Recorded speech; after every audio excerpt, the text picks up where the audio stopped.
at E3 2013, of course.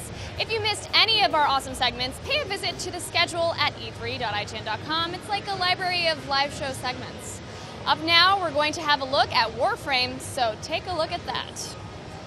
Thank you, Naomi. The PlayStation 4 is turning out to be a big console for free-to-play games. One of those recently announced free-to-play games for PlayStation 4 is WarFrame. Yes. And Steve is here to tell us all about it.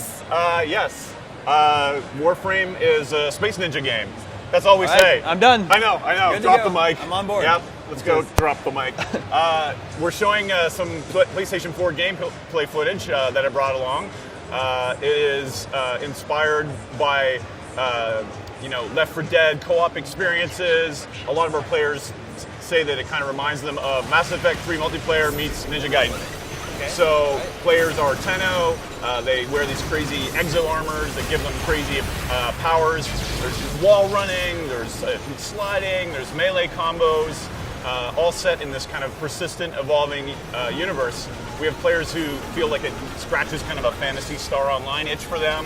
That's it. We got in touch with Sony, who reached out to us actually 3 months ago when WarFrame started showing up in the top 10 on Steam, because we're in open beta right now on PC. And they said, hey, what would you think about bringing WarFrame to the next-gen console? And we said, well, you better send us some dev kits, quick! So here we are, 3 months later. We're in the Sony booth. Our trailer's being shown on the giant, screens. It is absolutely stunning for an independent developer. We're self-publishing this. This is funded by our fans who bought Founders Packs to support the development of WarFrame. So this is absolutely incredible show for us. The best one ever. Like I was saying, there's a lot of free-to-play games coming to PlayStation 4. That's right, yeah. That's a pretty new thing for consoles. It is a new thing for consoles. When we're demoing the game, we say, Space Ninja, and we do all our talking points, and we say it's free, and they go, whoa, free? Yeah. What? It is new, and it's something that really is the only way we would have been able to make this game independently. So closed beta is available on PC. That's right, yeah, absolutely. We have, what do we got? Like 2.5 million accounts now. Oh, wow. There's so many people loving WarFrame, and that's allowed us to grow the team. That's allowed us to go to console now, and this is all new content that we're showing. And I was talking to Sony last night. A lot of the questions we get: will I be able to play my WarFrame account on PlayStation 4? Mm-hmm. Will PlayStation 4 players be able to play with PC players? And I don't have anything signed in blood yet, but Sony is all about that stuff and really wants to see what makes WarFrame special continue, which is that constantly evolving, updating, co-op experience.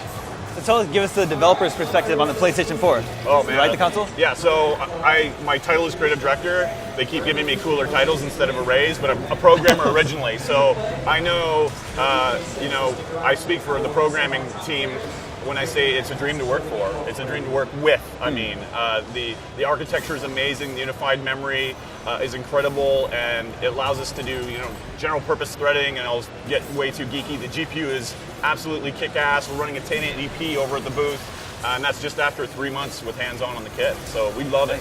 So I've heard WarFrame is also inspired by Dark Sector. Yeah, it is.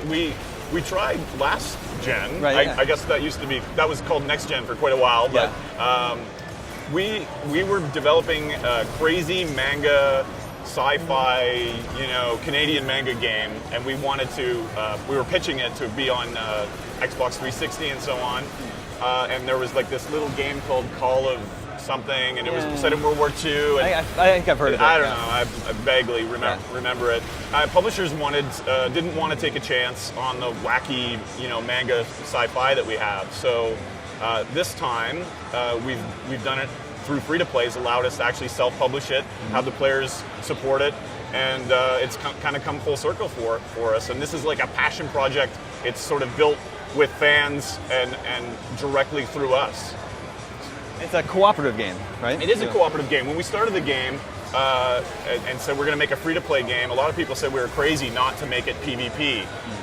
But we kind of stood, we stuck to our guns and said there's so much PvP, deathmatch type experience in free-to-play. Let's do something different. Let's really double down on co-op. And our players have responded. They love it. And in fact, when people come onto our forums and say, hey, you guys should add PvP. Why is there no PvP in this game? They just get hammered by our fans. It's like, oh, this conversation again.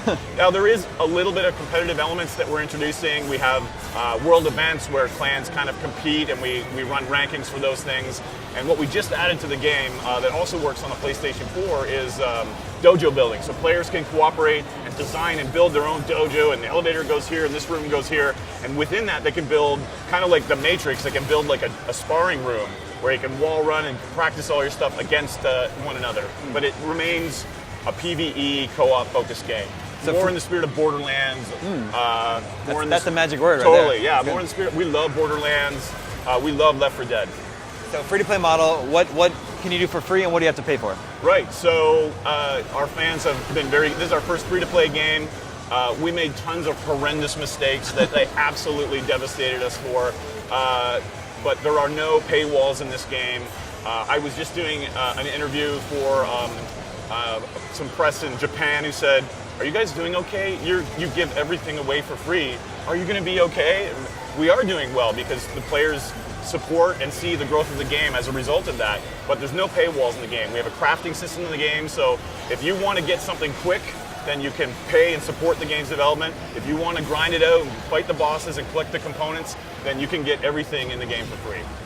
So two factions, one that the players play as, and then the other faction are all enemies, right? We actually have even more factions. We have the Tenno, which are the players, kind of like our ninjas of the game that are kind of waking up, and there's this mysterious character called the Lotus who is calling them to action to take back the solar system from the evil Grenier, which is on the screen here. This is one of our boss raids actually right now, which is very cool.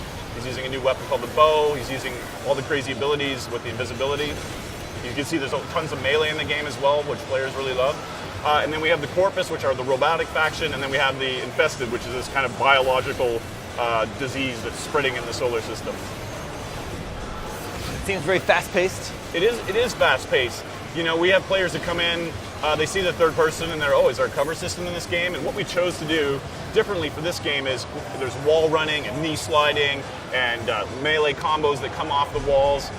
So we've focused more on agility of the ninja, and more so than that slower kind of cover-based pace. So it is a very fast game. And what options are available to players when they start? Are there different classes? So we call them Warframes. There's 4 of them right there. So we have 13 Warframes or classes, as you call them. They all level up. They all have unique abilities. And they all have this crazy upgrade system, what we call mods, which is as you level up, you can install more and more of these wacky mods. And that is the basis of the customization and the progression curve for the game. Nice. Well, it looks very cool. Thank you. What's the time frame for WarFrame on PlayStation 4? WarFrame. As you walk through the door You can use that if you want to. Yeah, thank you. I will. The time frame. Well, we're in open beta now. We can play it at warframe.com. And although Sony hasn't told us like the day and date for the launch, we are day one. It's going to be a launch title. We are a launch title. We're not launch window. We're going to be there when the console is in your hands. That's it. Like I was saying, free-to-play is something very new for consoles. So being a free-to-play game at launch makes it seem very exciting, very next-gen. Yes, awesome. Thank you. Yeah, Steve, thanks so much. Awesome. It's WarFrame. I'm going to send you back to Naomi now. Thanks, Damon. I might have to check out that game. Up next, we'll be going to see FIFA 14 running on the Xbox One nonetheless. Stay put.